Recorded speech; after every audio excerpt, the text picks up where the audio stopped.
बढ़ जाई चुरुकी होते होते और हवा में उड़े लगी गोते गोते।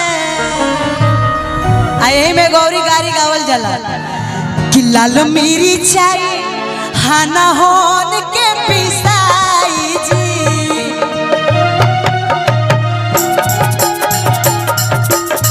लाल मिरी चाई हाना होन के पिसाई जी।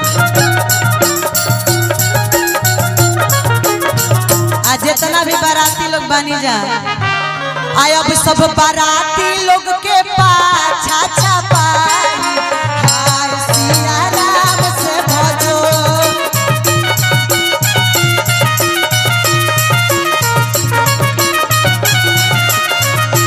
बहितावा के पाछा छपाई हाय सिया राम से भजो।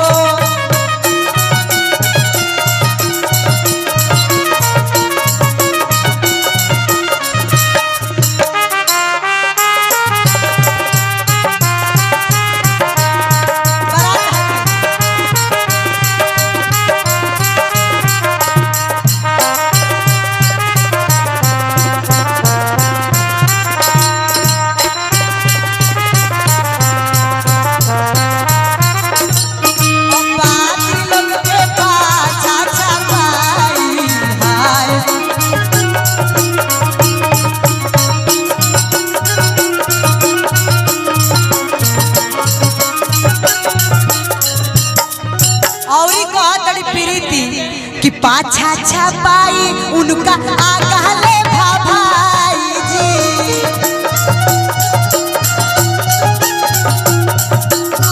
पाछा छपाई उनका आगले भाई जी।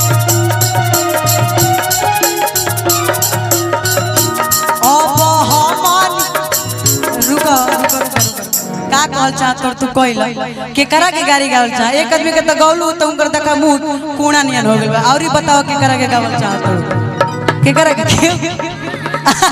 तू गुम हो गेलू। एक आदमी के बात से गुम ना हो जाला बोला के करा के गावल चाहत इनके बाराती में केहू पसंद आ गेल बजाता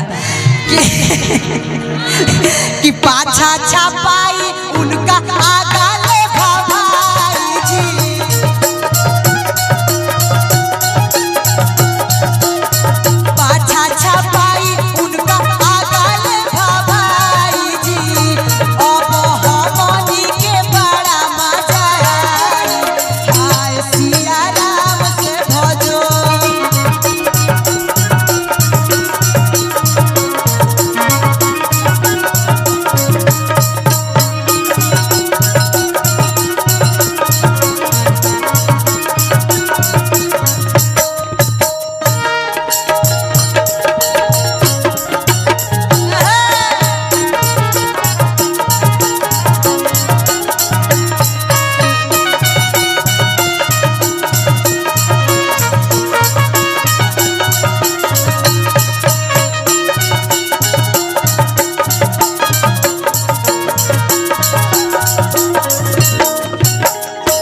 देखिए जितना लड़की कुल गीत गौली सन मड़वा में गीत गवाला आ लड़की गीत गा ली सन तो गाड़ियों गावली सन गाड़ी गवाई नेगो मांगली सन।